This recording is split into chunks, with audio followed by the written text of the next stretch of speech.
आता दोन गोष्टी आहेत इथे की मुस्लिम मराठी साहित्य प्रवाह आणि दलित साहित्य प्रवाहाबद्दल आपण चर्चा करतोय. तर दलित साहित्य प्रवाहाबद्दल जी मांडणी झालेली आहे म्हणजे साठोत्तरी साहित्यानंतर दलित समाजाबद्दल एक एक विशिष्ट मांडणी तयार झालेली आहे आणि त्याबद्दल मत परिवर्तन झाले समाजाचं. तर अशा पद्धतीनं मुस्लिम समाजाचं मत परिवर्तन झालेलं नाहीये. तर मला त्याची दोन कारणं वाटतात की दलित साहित्य प्रवाहामध्ये आत्मचरित्रांचं लेखन खूप झालेलं आहे. तसं मुस्लिम मराठी साहित्य प्रवाहामध्ये किंवा मुस्लिम समाज विश्वामध्ये आत्मकथा असं प्रकार आलेला नाहीये, खूप कमी प्रकार आलेला आहे. तर मला व्यक्तिशः असं वाटतं की दलित मुस्लिम मराठी साहित्य प्रवाहामध्ये आत्मकथन आलं नसल्यामुळे मुस्लिम समाजाबद्दलची जी प्रतिमा आहे, ठोकळेबाज प्रतिमा, ती आजही तशीच आहे.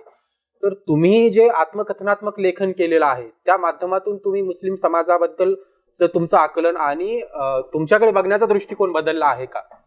हे बघा, तुम्ही जे मगाशी म्हणालात की दलित साहित्यामध्ये आत्मकथनं आली, तशी मुस्लिम मराठी साहित्याची आत्मकथनं आलेली आहेत, प्रमाण कमी आहे, संख्या वाढलेली आहे.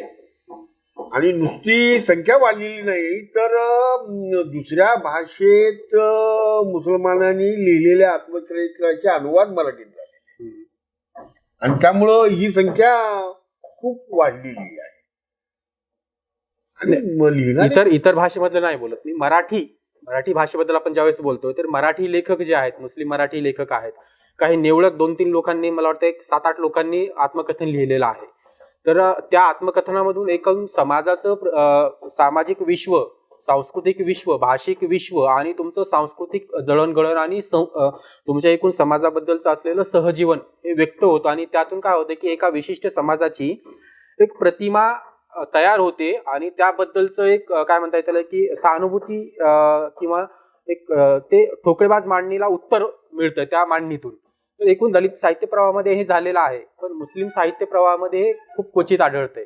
तर ते आजची जी म्हणजे ही जी भूमिका आहे की मुस्लिम समाजाकडे बघण्याचा जो दृष्टिकोन आहे, ठोकळेबाज दृष्टिकोन आहे, त्या दृष्टिकोनाला माझ्या मते मला असं वाटतं की ते हे आत्मकथा जे आहेत किंवा आत्मकथन हा साहित्य प्रकार जो आहे तो या ठोकळेबाज मांडणीला उत्तर देऊ शकतो आणि या उत्तरासाठी आत्मकथन आली पाहिजे असं मला वाटतं.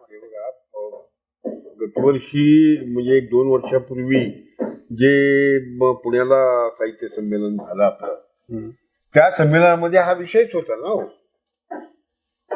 की मुस्लिम मराठी साहित्य प्रवाहाने मुस्लिम समाजाला काय दिलं. आणि हे योगदान मांडत असताना एक मुद्दा तिथं मांडण्यात आलेला आहे आणि तो बहुतेक मीच मांडलेला आहे असं मला आठवतं. तो हा की मुस्लिम समाजाची जी प्रतिमा, मानस प्रतिमा जी म्हणजे भ्रामकरित्या खोट्या पद्धतीने मांडण्यात आलेली आहे, ती चुकीचं आहे हे सिद्ध करण्यासाठीच या साऱ्या मुस्लिम मराठी साहित्याचा जन्म झालेला आहे. का? कारण या सगळ्याच लेखकांनी वास्तवात मुस्लिम समाज कुठल्या पद्धतीने जगतो आहे त्याचं वास्तव जगणंच सगळ्या मुस्लिम मराठी लेखकांनी चित्रित केलेलं आहे. म्हणजे हे वास्तववादी लेखन आहे. मुस्लिम मराठी साहित्य हे कल्पना अनुभवातून निर्माण झालेलं साहित्य नाही, तर वास्तव जीवनानुभवातून निर्माण झालेले आणि वास्तव जीवनानुभवातून निर्माण झाल्यामुळे जे जे जगणं आहे त्याचं वास्तव जगणं, ते वास्तव जगणं या मुस्लिम मराठी साहित्यात आलेलं आहे. आणि हे मुस्लिम मराठी साहित्याचं मुस्लिम समाजाला फार मोठं योगदान मिळाले. आणि तुमच्या कवितेच्या माध्यमातूनही मुस्लिम समाज उलगडत जातो आणि मुस्लिम व्यक्तिमत्व असेल किंवा मुस्लिम अभिव्यक्ती असेल ती उलगडत जाते. आता आपण आदमवर बोलूया, म्हणजे आपण गद्देवर बरंच बोलतोय. तर आदम हा कविता संग्रह जो होता तो खूप चर्चित झालेला होता. त्यातली एक कविता मला खूप आवडते की या परवरदिगारे आलम आज तुझी मी मराठीतून दुआ मागत आहे. तर यावर बरेच चर्चा मंथन झालेलं आहे की तुम्ही मराठीतून दुआ मागतात. आपल्याकडे दुआची संकल्पना आहे, मुळात ती अरबी समजली जाते. तर तुम्ही मराठीतून दुआ मागत होता. हा एक सांस्कृतिक विद्रोह होता. एकूण तुमचं जे सगळे कविता आहेत, कविता संग्रह आहेत किंवा एकूण ज्या कविता आहेत त्या सामाजिक विद्रोहासोबत सांस्कृतिक विद्रोही आहे. तर या एकूण अभिव्यक्तीबद्दल, तुमच्या अभिव्यक्तीबद्दल आम्हाला थोडंसं सांगा. नाही, एकतर कसं आहे की मी असं मानत नाही की मग कुठलाही धर्म एकाच भाषेत मांडला जावा किंवा सांगितला जावा असं मला काही वाटत नाही. त्याचं कारण असं आहे की हे विश्वच आपलं घर आहे असं जर धर्म मानत असेल आणि मानतो आपला धर्म, हो की नाही, आणि मानत असेल तर मग जगातली कुठलीही भाषा तुम्हाला दुवा मागण्यासाठी चालू शकते. तुम्हाला येणाऱ्या भाषेत तुम्ही दुवा मागताय. ही कविता आमच्या दर्शकांना वाचून दाखवा. या परवर दिगारे आलम, आज तुझी मी मराठीतून दुवा मागत आहे. या परवर दिगारे आलम, आज मी तुझी मराठीतून दुवा मागत आहे. गंगेच्या पाण्यात आबे जमजमचं पाणी मिसळून पिण्याची बुद्धी दे. जनजागरणातून जनमारण उदयाला येत आहे. जनजागरणातून जनमारण उदयाला येत आहे. स्वतःला विसरून जाण्याची बुद्धी दे. जर्मन्यांनी जे यहुद्यांचे केले ते आमचे होऊ नये असे तुला वाटत असेल तर या पृथ्वी तलावर काही नवीन सुराह कलाम पाठवून दे. काही नवीन सुराह कलाम पाठवून दे. आता या कवितेवर बरंच विश्लेषण होईल. पुस्तक भरणं म्हणजे 200 पानांचं का 400 पानांचं PhDचा ग्रंथ होऊ शकेल. माझा प्रश्न असा आहे की हा जो सांस्कृतिक विद्रोह आहे किंवा एकूण सहजीवनाचे जे प्रतिबिंब आहे तुम्ही एकूण सगळ्या कवितांमध्ये तुम्ही मांडत आलेला आहात, तर हे मांडताना तुमच्या नजरेसमोर काय होतं नेमकं? म्हणजे भविष्याचे वेध होते, वर्तमान काळातली जगण्यातली घुसमट होती किंवा भूतकाळातले काही काळे डाग होते? म्हणजे इथं मुसलमान म्हणून जगणं हे म्हणजे घुसमटीतूनच जाणं आहे सतत. तुम्ही थोडा विचार करा की 57च्या बंडानंतर स्वातंत्र्याची चळवळ सुरू झाली, स्वातंत्र्य प्राप्तीची, आणि 1925ला हिंदुत्ववादी विचारसरणीची संघटना निघाली. त्याच्या आगे मागे कधीतरी मुस्लिम लीगही निघाली. म्हणजे धर्मवादी संघटना जन्माला आल्या आणि या धर्मवादी संघटनांनी आमचं जगणं कसं म्हणजे घुसमटतच राहील यासाठी अनेक षडयंत्र रचलेली आहेत आणि त्या षडयंत्राचा काय म्हणतात अंमल आजपर्यंत चालू आहे. त्यामुळं आम्हाला घुसमटीशिवाय म्हणजे जगण्याची घुसमटीत जगायची सवय झालेली आहे आता. म्हणजे आम्ही किती आरोप आहेत हो, कितीदा मोजायचे ते, कितीदा सांगायचं. म्हणजे आम्ही राक्षस आहोत का? आम्ही इतके माणसाचं रक्त पिणारे हिंसर पशु आहोत का? आधी बोललं जातं, बरं त्यांनाही माहीत असतं की हे काहीच करू शकत नाही. अहो, आमच्या दातात अडकलेली भाजी निघत नाही आणि हे म्हणतात की काही करतात. असं कसं शक्य? असंही म्हणतात की 4-4 बायका करतात. अरे बायका आल्या कुठल्या हो एवढ्या? आहेत कुठे? मोठा म्हणाव संख्या. असं कसं तुम्ही म्हणजे काही तर्क लावता आणि तुम्हीच खरं मानता ते? म्हणजे मंडळी काय जे वाटेल ते बोलतात आणि वाटेल ते त्यांचेच लोक त्यांचंच खरं मानतात. मी म्हणालो एकदा की बाबा मी दुसरं लग्न केलं नाही तरी तुम्ही म्हणताय मी दुसरं लग्न केलं, असा आरोप झालाय तुमच्यावर? हा. अरे काय कमाला? अरे लग्न करणारा मी आणि माझं लग्न झालंय का नाही हे ठरवणार तुम्ही. कसं जगायचं? माझं मत असं आहे की तुमच्या एकूण ज्या सगळ्या कविता आहेत ते 75-80% राजकीय कविता आहेत. हे राजकीय मत जे आहे ते कवितेच्या माध्यमातून मांडण्याचे जे स्किल आहे, धड जगता येऊ नये म्हणून होत असलेलं राजकारणच आम्हाला दूर करावं वाटतं ना आधी. पण तुम्ही खूप सोप्या शब्दामध्ये ते राजकारण मांडलेलं आहे. सोप्या शब्द. आता आपण सोपे आहोत आणि सगळे आपलं साधे आहोत. एकतर सोपं म्हणजे काय? साधेपणा. सोपं म्हणजे काय? इमानदारी. सोपे म्हणजे काय? साधे म्हणजे खरेपणा. तुम्ही सच्चाईनं सगळं तुमचं मांडत असाल तर ते सोपं आहे. आपण एका सुबोध आहे. महत्वाच्या विषयावर बोलूया. म्हणजे काय की इंट्रोडक्शनला मी सांगितलं होतं की तुम्ही मराठवाडी बोलीमध्ये कविता रचता. मराठी भाषा म्हणजे प्रमाण भाषा, त्यात मराठवाडी भाषा, त्यातही लातूरची एक वेगळी ढब, वेगळा हेल असलेली आणि वेगळी टोन असलेली भाषा. तर या सगळ्या भाषेचं साधर्म्य तुम्ही तुमच्या कवितांमध्ये कसं साधलं? हे बघा, मला येतेच ती भाषा. म्हणजे कशी की दखनी ही माझी मातृभाषा. दखनीची निर्मिती किंवा दखनी भाषेतून साहित्याची निर्मिती हिंदी आणि उर्दूच्या आधी झालेली आहे. आता हे कुणी मान्यही करत नाही हो. असं असतानाही भाषिक राजकारणामुळे उर्दूमध्ये अरबी फारसी शब्दांचा म्हणजे घुसवणूक मोठ्या प्रमाणात व्हायला लागली आणि हिंदीमध्ये संस्कृत भाषेची घुसवणूक मोठ्या प्रमाणात व्हायला लागली. मराठीत सुद्धा तेच झाले. मी तुम्हाला सरळ सरळ म्हणजे 2 उदाहरणं देतो. पंडिती वळणाची मराठी भाषा आहे, तुकारामाच्या वळणाची मराठी भाषा आहे. माझी ती तुकारामाच्या वळणाची मराठी भाषा माझा मराठी माणूस बोलत असतो. ती मराठी भाषा माझी भाषा आहे.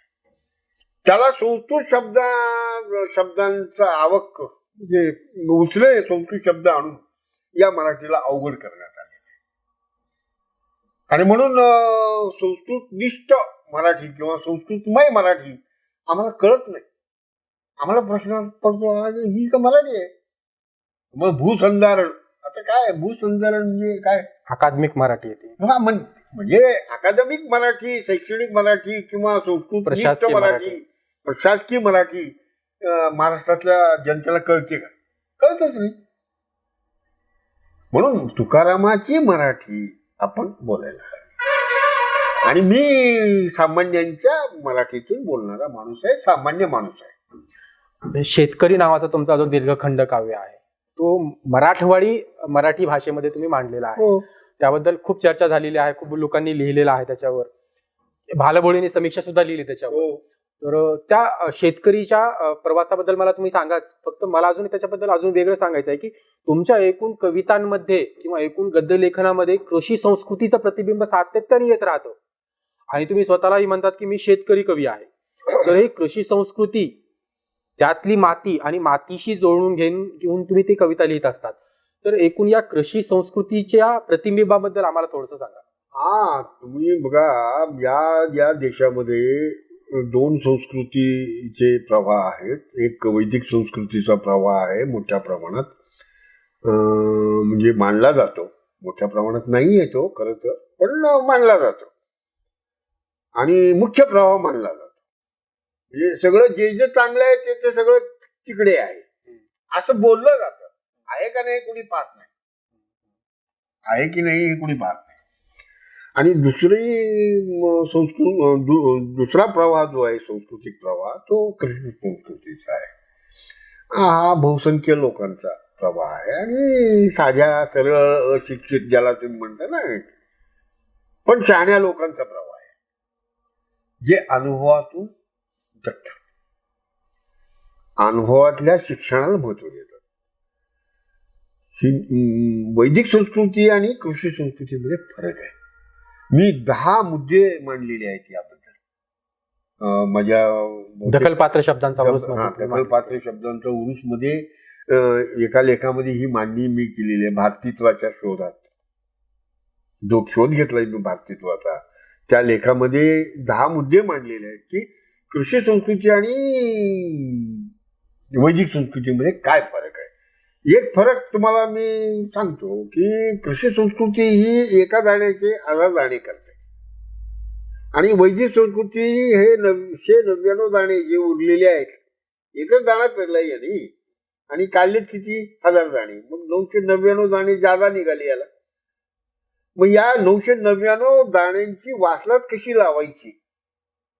मग धर्माच्या नावाने असेल, अध्यात्माच्या नावाने असेल, किंवा आणखीन पुण्याच्या नावाने असेल, किंवा स्वर्गाच्या नावाने असेल, कुठल्या नावाने असेल, किंवा तुमच्या संरक्षणाच्या नावाखाली राजाचा कर वगैरे, अशा वेगवेगळ्या व्यवस्थेच्या नावाखाली हे 999 दाणे कसे लुटायचे याची व्यवस्था वैदिक संस्कृती करत असते. म्हणजे असे कितीतरी फरक आपल्याला सांगता येतात. खाण्यावर विश्वास ठेवणारे लोक, आम्ही आयत्या खाण्यावर विश्वास ठेवू नाही. आमचं तत्व काय, रामाची कमाई खा, रामाची खाऊ नका. अहो साधं एवढं तत्व साधं पाळावं तुम्ही. भारत बलवान मी इमानदारीनं खाणं चालू आहे सध्या. शेतकरी या खंडकाव्यामध्ये तुम्ही शेतकरी जीवनाची आणि कृषी संस्कृतीची पूर्ण एक इतिहास, सामाजिक त्याचा समाजशास्त्र आणि सांस्कृतिक संघर्ष मांडलेला आहे. तर आम्हाला यातलं तुमच्या आवडीचं काहीतरी वाचून दाखवा आणि आपण त्याच्यावर शेतकरीवर बोलूया. अंदाज रोजच रिडूत ऐकू लागला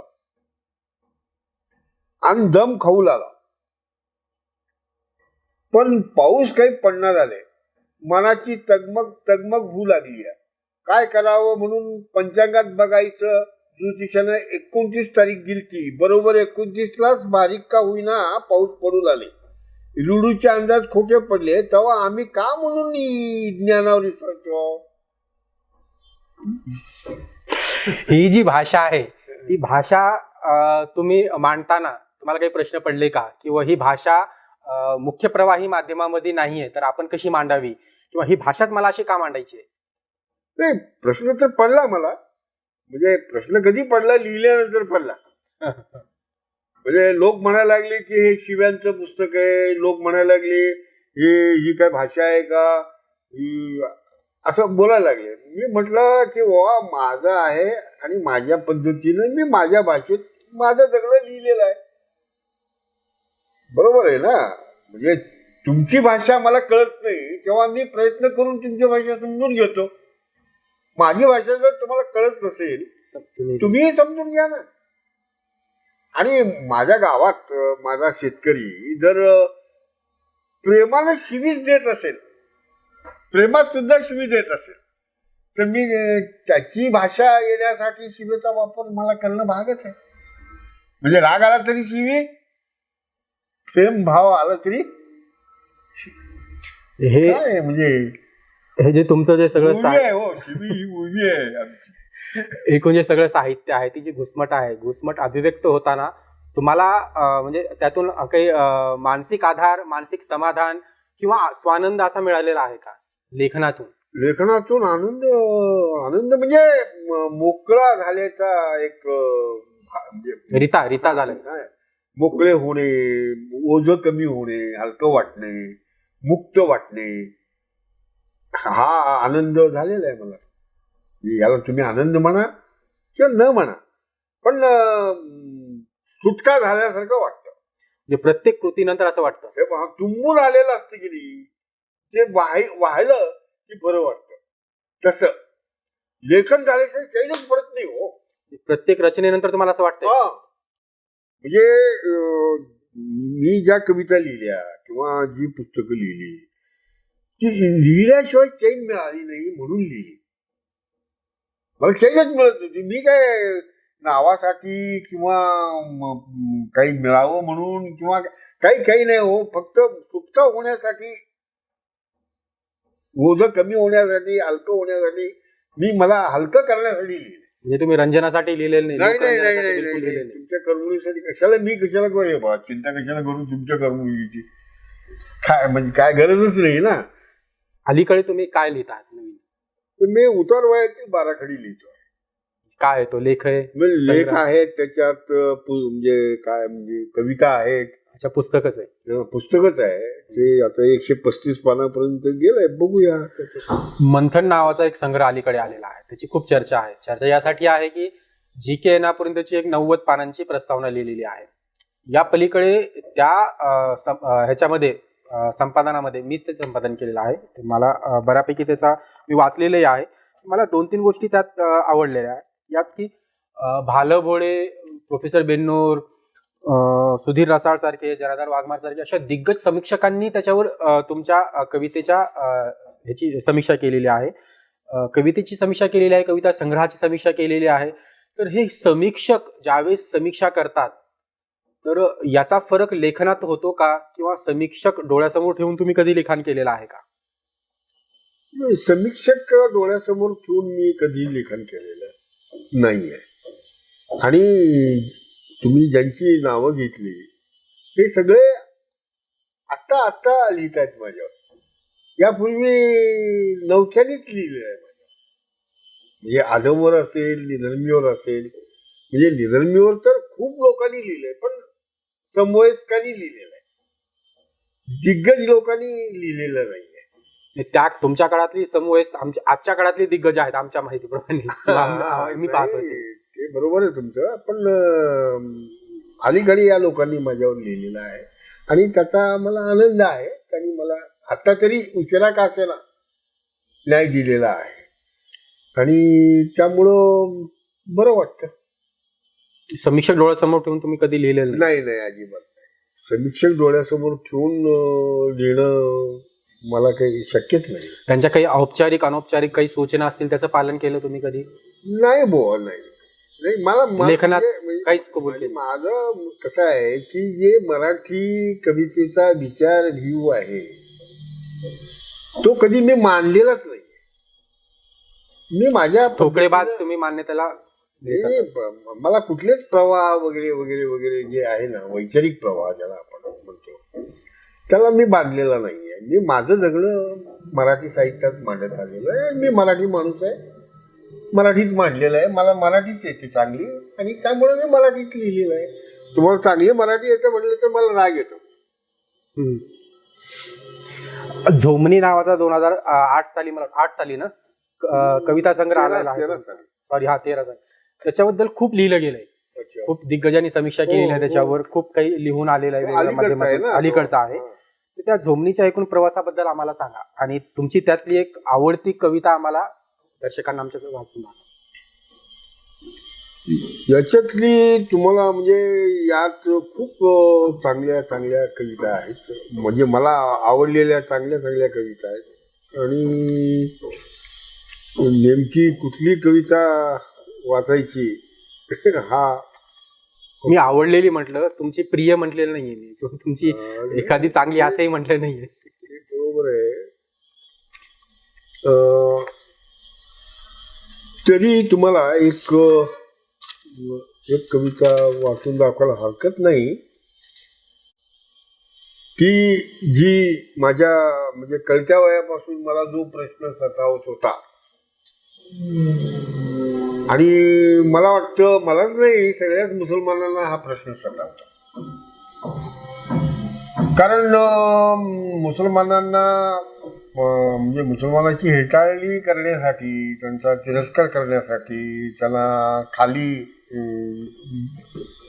म्हणजे काय म्हणतात त्याला पाणउतारा करण्यासाठी, खाली बघायला लावण्यासाठी, म्हणजे अशा अर्थाने त्याला अनेक शब्दांनी हिणवलं जातं. अनेक शब्दांनी त्यामध्ये तुमच्या माहितीतले शब्द आहेत, सगळ्यांच्याच माहितीतले शब्द आहेत आणि सगळ्यांच्याच ऐकण्यातले शब्द आहेत.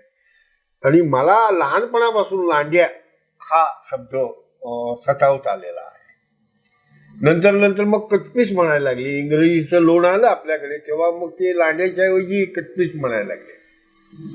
आणि मग नंतर पाकिस्तानचे हेर येऊ लागले बघा युद्ध वगैरेच्या काळात, मग ते पाकडे म्हणू लागले आपल्याला. म्हणजे असं आपल्याला उद्देशून म्हणण्यासाठी ज्या प्रतिमा वापरण्यात आल्या, जे शब्द हिणकट शब्द वापरण्यात आले, हेटाळी करण्याच्या हेतूने वापरण्यात आले, त्या शब्दांनी मला का म्हणत असतील हे लोक आपल्याला असा प्रश्न कळत्या वयापासून पडू लागला आणि परवापर्यंत पडत होता. त्याचं उत्तर मला आत्ता मिळालं. म्हणजे मी एवढी वर्ष त्याचा शोध घेत होतो त्या प्रश्नाचा आणि तो भाव विचार या कवितेत मी मांडलेला आहे झोमणीतल्या. तो तुम्हाला मी ती कविता वाचून मुद्दामच वाचतो. तुम्ही वर्णवादी जन्मश्रेष्ठ लोक, तुम्ही वर्णवादी जन्मश्रेष्ठ लोक भुलिवलेल्या बहुलोकांच्या जोरावर, तुम्ही वर्णवादी जन्मश्रेष्ठ लोक भुलिवलेल्या बहुलोकांच्या जोरावर मला लांड्या म्हणून हिणवत असता, तर तुमच्या स्त्रिया आम्हाला बिनईडीचे मुसळ म्हणून शिव्या देत असतात. सहिष्णू म्हणून घेणाऱ्यांची ही लिंगदर्शक प्रतिकात्मक भाषा, सहिष्णू म्हणून घेणाऱ्यांची ही लिंगदर्शक प्रतिकात्मक भाषा मला भयंकर हिंस्र वाटते आणि मी ऐकून गर्वगळीत होत जातो. माझा असा अवसानघात होत असताना तुम्हाला आनंद होत असेल तर मग सुसंस्कृतीची व्याख्याच बदलावी लागेल. असं मी समानतेच्या पातळीवरून बोलत असताना तुम्हाला संताप येत असेल तर मग तुम्ही माणसं तरी आहात काय? सत्ता, संपत्ती, प्रतिष्ठा तुमच्या पायाशी लोळण घेते. मनात आले तर तुम्ही मला क्षणार्धात नेस्त नाबूद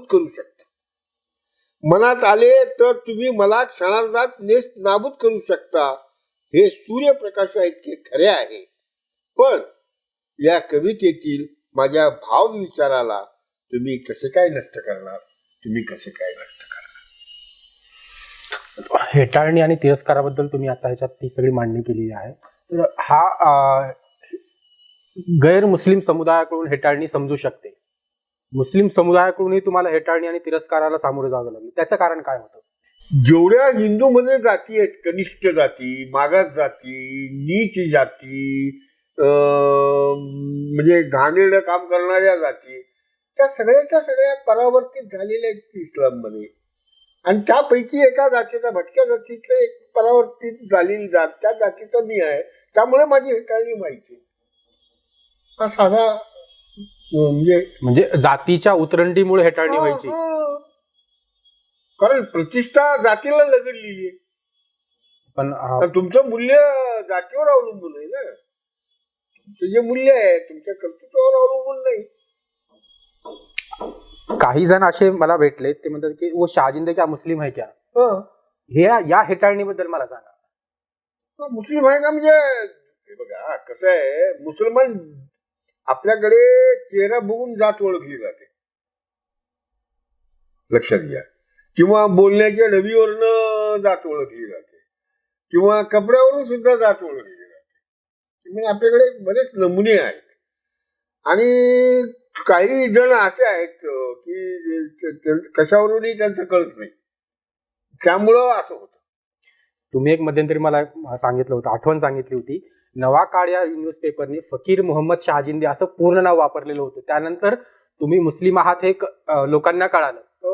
ती हेडलाईन नेमकी कशी होती, कशामुळे छापली होती आणि त्यातून काय प्रतीत करायचं होतं त्या न्यूजपेपरला? नाही, तरुण भारत मध्ये एक तरुण भारत होता का तो? तरुण भारत या आदमवरती एक समीक्षा लेख आला होता. त्यामध्ये असं म्हणजे पूर्ण नाव फकीर मोहम्मद शहाजिंदे यांचा आदम आणि यांना पाकिस्तानला पाठवण्यात यावं असं समीक्षा लेखाचा शीर्षक होतं. म्हणजे तो तरुण भारत न्यूजपेपर होता. हा, देवगिरी तरुण भारत. अच्छा, त्याचं नाव देवगिरी विशिष्ट विचारसरणीला वाहिलेला आहे. तर तुम्हाला त्यांनी पाकिस्तानला पाठवलं. आणि कसं पाठवलं की हे लोक मंदिरं बांधून रुबाब दाऊ लागलेत, त्याच ओळीखाली मशिदी बांधूनही शान मारलेत. म्हणजे मशीद बांधून शान मारलेत हे मुसलमानाचा संदर्भ असलेला भाग गाळायचा आणि मंदिरं बांधून रुबाब दाऊ लागलेत एवढीच ओळ घ्यायची आणि मला शिव्या द्यायच्या, असा प्रकार त्या समीक्षा लेखात होता. त्यामुळं मी त्याला काय उत्तर देण्याच्या मागणीत गेलो नाही आणि दुसऱ्यानी कोणी दिलं नाही. त्यामुळे ते तसंच राहिलं, ते तसंच राहिलं. तुम्ही लव जिहादवरची एक कविता तुम्ही आता अलीकडे लिहिलेली आहे, ती कविता आमच्या दर्शकांना वाचून दाखवा. चालेल.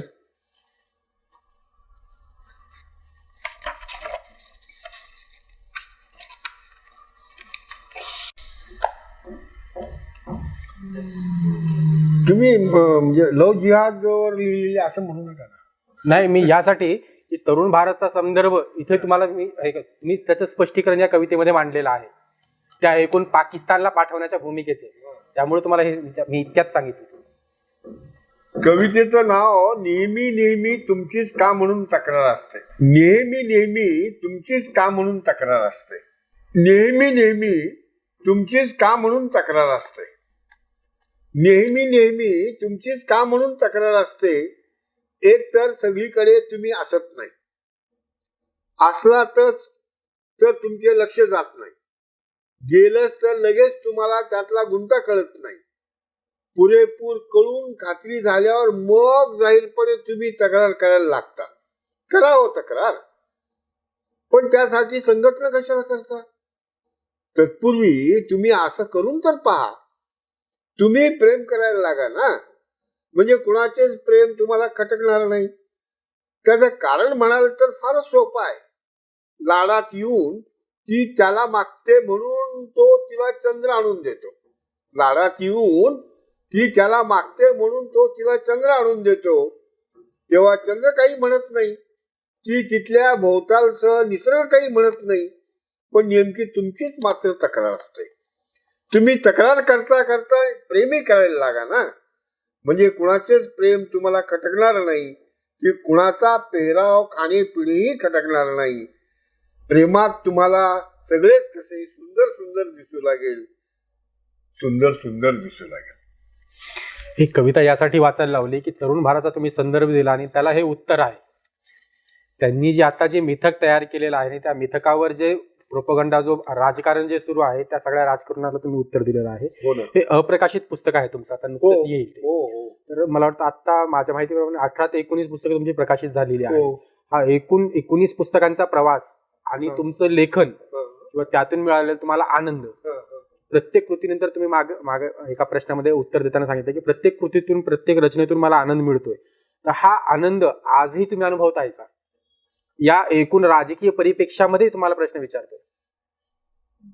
नाही, लिहिलं मला आनंद कधी होतो की जेव्हा माझं पुस्तक वाचून त्यातलं जे आहे काय जी घुसमट आहे ती जाणून एखाद्याने फोन मला केला तर मला आनंद वाटतो. आणि असं बऱ्याचदा होतं. कोल्हापूरहून मला एक फोन आला, कोणीतरी मुल्ला नावाचा ग्रस्त होता आणि हसायला लागला आधी. और काय तुमच्या कविता बाबा, म्हणजे कुठल्या तरी वाचल्या कविता त्यांनी माझ्या, आणि त्यांनी मला फोन करून त्याला झालेला आनंद त्यांनी मला आनंद होणं साहजिक आहे. म्हणजे असं होतं ना. असे बरेच लेख आहेत की ज्या लेखांचा इंग्रजी अनुवाद झाला, हिंदी अनुवाद झाला आणि चांगल्या नियतकालिकातून ते अनुवाद प्रसिद्ध झालेले आहेत. तर तेव्हा आनंद वाटणं साहजिक आहे. म्हणजे असे आनंदाचे म्हणजे बरं वाटायचे क्षण मी माझ्या आयुष्यात अनुभवलेले आहे. म्हणजे जसं याला सोडून, तुमच्या प्रश्नाला थोडंसं सोडून बऱ्याचदा आनंद वाटतो माणसाला. मी माणूस आहे आणि बरं वाटतं. स्तुती कुणाला आवडत नाही, सगळ्यांनाच आवडते. पण आम्ही म्हणजे जेवढ्याच तेवढं, म्हणजे सुख आलं तरी बरं आहे ठीक आहे, दुःख झालं तरी बरं आहे ठीक आहे असंच म्हणणारे आहोत. म्हणजे असं जगणं आम्हाला भाग आहे. म्हणून ती वृत्ती जरी झालेली असली तरी बरं वाटतं. कधी बरं वाटलं मला की दिवाळी अंकामध्ये एकदा असा एक दिवाळी अंक काढायचा विचार झाला महाराष्ट्रामध्ये. निवडक दिवाळी अंकात आलेलं साहित्याचा एक दिवाळी अंक काढायचा आणि असा एक दिवाळी अंक निघाला. आणि अशा दिवाळी अंकासाठी माझी एक कविता निवडली गेली, बाप नावाची. ही बाप नावाची कविता आदममध्ये आहे. तेव्हा बरं वाटलं, अरे पूर्ण महाराष्ट्रातून काही लोकांच्या कविता निवडल्या गेल्या आणि त्यात आपली कविता निवडली गेली. ती त्यावेळच्या दिनांक नावाच्या दिवाळी अंकात ती प्रकाशित झालेली कविता होती आणि ती परत निवडक दिवाळी अंकात प्रसिद्ध झाली. बरं वाटलं. वेदनांना लोक प्रोत्साहित करतायत, हा आनंद होता का? आपली लेखन किंवा आपली रचना लोकांना पसंत पडतीये? नाही, असं नव्हतं की ही काय कविता आहे का असा म्हणणाऱ्या लोकांचा जो मारा माझ्यावर होत होता. म्हणजे तुच्छता जी हेटाळी म्हणतो ना मी तुम्हाला, की बाबा ही का कविता आहे का, काही लिहितो कसे काय, याचं काय खरं आहे का, असं मित्राच्या वशिल्यांनी छापतो काही. हो, पुरस्कार सुद्धा मित्राच्या वशिल्यांनी मिळतात म्हणे. मग तेव्हा माझे मित्रही नव्हते. मी म्हणजे राहत होतो औरंगाबाद शहाजिनेला, कर्नाटक सीमेवर, आणि माझा कुठला वकील आहे आणि कोणाशी संबंध नाही आणि कुठल्या गटात नाही, कुठल्याच गटात नाही मराठीचे, आणि मी कुठे जात येत नाही, पण तरी माझा वकिला चालतो का? आणि कोण ऐकायला लागले माझं वकिलाचं? पण तरी आरोप की यांनी वकील लावून पुरस्कार घेतले, यांनी वकील लावून काय काय हे केलं, मान सन्मान मिळवले. फकीराला कोण द्यायला लागले मान सन्मान? हो, अगदी देऊ वाटलं तरच जेव्हा दिले, आणि असं जे सहज मिळतं ना मनापासून, त्यावर माझा विश्वास आहे. असं ठरवून मिळवण्यात काय मतलब आहे? त्याला काय अर्थ तुम्ही नाही. पुरस्कारासाठी कधी लॉबिंग वगैरे केली नाही नाही? नाही नाही नाही नाही. कशाला करायची हो लॉबी? आम्ही समजा मनात आणलं की कोण ऐकलं नाही आमचं काहीतरी असं आहे ना. बरं, आता हे जे तुमचं पुस्तक आहे, या पुस्तक म्हणजे प्रकाशित झाल्यानंतर उतार वयातील उतार वयातील हा जो आता हे तुमचं अलीकडे आता म्हणजे प्रकाशित होईल पुस्तक, हो. तर आता मागच्या मला वाटतं 2-3 महिने दिवाळी जो आलेला आहे, त्या दिवाळी साधनाच्या दिवाळी एक लेख आहे तुमचा. हो तो लेख या पुस्तकात तुम्ही घेतलेला आहे. हो. त्या लेखाबद्दल आम्हाला सांगा की त्या लेख यासाठी विचारतोय मी की तो त्या लेखामध्ये तुम्ही इस्लामला समजून घेण्यासाठी काही प्रश्न उपस्थित केलेले आहेत आणि काही समजूतदारपणाच्या सूचना केलेल्या आहेत. त्या लेखाबद्दल आम्हाला थोडंसं सांगा. मी तुम्हाला म्हणजे खरं सांगायचं तर काय आहे, याचं मूळ जे आहे ना माझ्या दुसऱ्या लेखात आहे, की एक लेख आहे मी मुस्लिम मराठी साहित्या संबंधी लिहिलेला आहे, आणि त्यामध्ये असं आवाहन केलेलं आहे मी की मला हे 10-12 प्रश्न पडलेले आहेत आपल्या जगण्याबद्दलचे, भारतात जगण्याबद्दलचे, आणि मुसलमानांनी जगायचं कसं याबद्दलचे ते 10-12 प्रश्न आहेत. आणि आपल्याला जगताना नेहमी प्रश्न आडवे येतात आपल्या, आणि त्याचं काहीतरी म्हणजे काय म्हणतात त्यातून मार्ग, त्या प्रश्नाच्या अडवणुकीतून काहीतरी मार्ग आपल्याला मिळायला पाहिजे, तर आपलं जगणं सुसह्य होईल, म्हणून ते 10-12 प्रश्न उपस्थित केलेले आहेत. आणि आव्हान असं होतं की या प्रश्नाची उत्तरं तुम्ही शोधावीत, पण कुणी त्या प्रश्नाबद्दल माझ्याशी कधी कुणी बोललं नाही, प्रत्यक्षही बोललं नाही, फोनही केला नाही, कधी काही संदर्भी नाही, काही नाही. ते प्रश्न तसेच माझ्या डोक्यात होते, आणि माझ्या मनामध्ये त्या प्रश्नांची उत्तरं शोधण्याची क्रिया माझ्या निर्णीवच चालू होती. परवा लॉकडाऊन झाल्यामुळं त्या प्रश्नाचा उत्तरांचा ओघ हळूहळू मनाशी उलगडत गेला, एकांतात आल्यामुळं, आणि कोरोनामुळे गोषा आपल्याला स्वीकारावा लागला. बघा, गोषा स्वीकारावा लागला आपल्याला, म्हणजे रोगामुळे गोषा स्वीकारण्यात आला. तर त्या गोशात राहताना जो एकांत मिळाला, त्या एकांतात त्या प्रश्नांची उत्तर मिळाली, त्या उत्तरातून त्या लेखाची निर्मिती झाली. मग आता उत्तरं मिळाली, पण आता याला सुरुवात कशी करायची, म्हणून मग मी अशी कल्पना केली की बाबा कोरोना आहे तर असू द्या, पण कधीतरी मुस्लिम समाज आपला मुस्लिम मराठी लेखक म्हणून सत्कार करील का? बहुतेक करणार नाही, पण केला अशी कल्पना केली, केला असं गृहीत धरलेलं आहे, आणि केलाच मुसलमानांनी आपला सत्कार, तर त्या सत्काराला आपण काय उत्तर देऊ? ते उत्तर मी प्रामाणिकपणे दिलेलं आहे, त्या सत्काराला दिलेलं उत्तर आहे. माझा तो पूर्ण लेख माझा न झालेल्या सत्काराला उत्तर दिलं. उत्तर आहे, आणि ते उत्तर देताना मी उत्तर द्यायचं दिलं, आणि इमानदारीनं कळकळीनं मी ते लिहिलेलं आहे, काही हातचं राखून ठेवलेलं नाही. मला जेवढं कळतं ते सगळंच्या सगळं पणाला लावलंय मी त्यात, आणि लावून ते लिहिलेलं आहे, आणि साधं आहे ते, काही अवघड नाही, काही नाही. आणि लिहिल्यानंतर मला भीती वाटू लागली की मुसलमान काय म्हणतील. मग या भीतीतून मी काय केलं की 2 शिकलेल्या मुसलमानांना तो लेख दिला, आणि त्यांना विनंती केली की बाबा रे, तुम्ही हा लेख वाचा, मुसलमान म्हणून वाचा, मित्र म्हणून नाही, आणि मुसलमान म्हणून वाचल्यानंतर तुम्हाला काय वाटलं हे मला सांगा. मग 2 मुसलमानांना वाचायला दिल्यानंतर दोघांनी वाचला तो आणि म्हटलं बरं आहे, आम्हाला काही बाकी काय वाटलं नाही आणि भिण्याचं काही कारण नाही. आणि त्यापैकी एकाने ते सरळ साध्याला पाठवलं. मग संपादकालाही तो आवडला. मग संपादकाने असा निर्णय घेतला की एवढा चांगला लेख साध्या अंकात टाकण्याऐवजी विशेषांकात टाकू म्हणून दिवाळी अंकात टाकला. आणि मग त्याचे असे मुसलमानांच्या काही प्रतिक्रिया त्या लेखांवर आम्ही देतो आहे सध्या मुसलमानांना वाचायला, मुद्दाम देतो अच्छा, आहे. म्हणजे ते साधनामध्ये लोकांनी वाचला नाही अजून. एक शिकलकार म्हणून कराडचे वाचक आहेत, चांगल्यापैकी वाचक आहेत, त्यांनी तो वाचला. पुन्हा बऱ्याच मुसलमानांनी तो वाचलेला आहे आणि मला फोन करून त्यांनी सांगितलं की अरे चांगला आहे, ते बरं आहे. अलीम वकिलांनी मला फोन केला आणि त्यांनी सांगितलं की बरं आहे. म्हणजे असे सरफराजनी बऱ्याच हे केलं त्याचं, म्हणजे बरं आहे असं म्हटलं गेलं. मुहिब कादरीने सुद्धा म्हटलं बरं आहे म्हणून. ज्यांचे तुम्ही हे नावं घेतायत हे एक विशिष्ट विचारसरणीला आणि विशिष्ट भूमिकेतून लिहिणारे आहेत, त्यांना तो आवडणार आहे. सामान्य मुस्लिमांची काय प्रतिक्रिया आहे हा प्रश्न माझा आहे. सामान्य वाचतच नाहीत ना.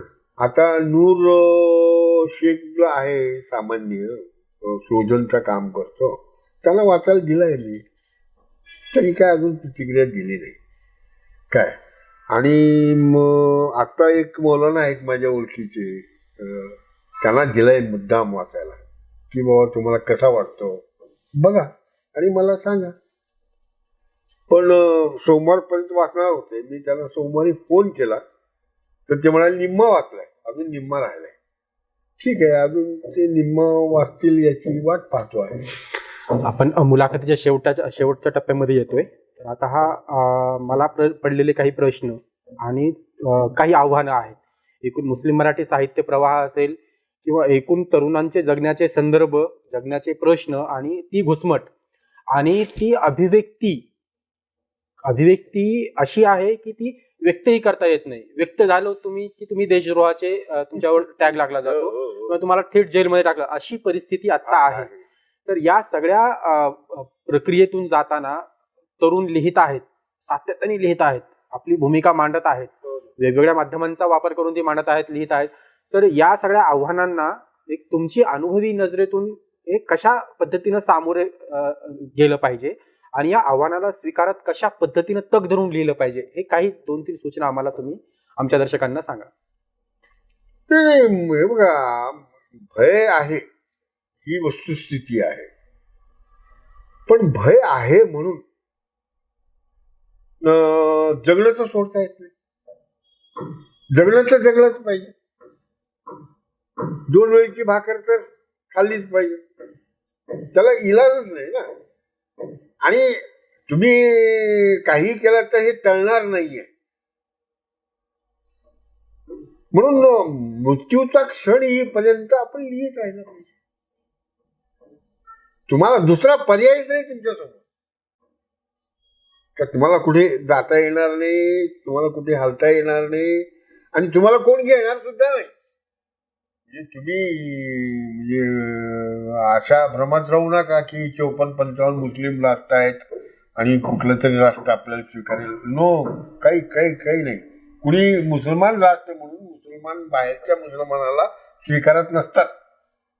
त्यांचा देश आहे, त्यांचे नागरिक आहेत, ते आपल्याला नागरिक करून घेत नाहीत. पूर्वी कधी काही असेल ते असे आदर्श, पण आता तो काही राहिलेला नाही. म्हणजे देश झालेला नाही, राष्ट्र. त्यामुळं तो आपल्याला स्वीकारणार. आणि त्यांचे फाटलेला म्हणजे काय शत्रुत्व आहे ना एकमेकात. कोण कुणाला विचारत नाही. एक मुसलमान दुसऱ्या मुसलमानाला विचारत नाही. जागतिक पातळीवर लिहिणे आणि संघर्ष करणे हे करावं लागणार आहे. ते करावं लागणार आहे. तुम्हाला जगणं जसं कंपल्सरी आहे ना, तुम्हाला जगणं अनिवार्य आहे. जगलंच पाहिजे, तुम्हाला लिहिलंच पाहिजे, कारण तुम्हाला त्यातून मुक्त होऊन आपल्याला जगायचं आहे. धन्यवाद, खूप खूप धन्यवाद. खूप चांगले आमच्या वाचकांच्या मनातील प्रश्न काही म्हणजे मांडायचा आम्ही प्रयत्न केलेला आहे. दर्शकांना म्हणजे काय समाधान होईल असं काही नाहीये. आपण आपल्या पद्धतीने केलेलं आहे आणि तुम्ही आम्हाला वेळ दिला इतका चांगला आणि मुक्तपणे गप्पा मारला त्याबद्दल तुमचं धन्यवाद. आपण पुढच्या भागात परत भेटूया. तोपर्यंत धन्यवाद.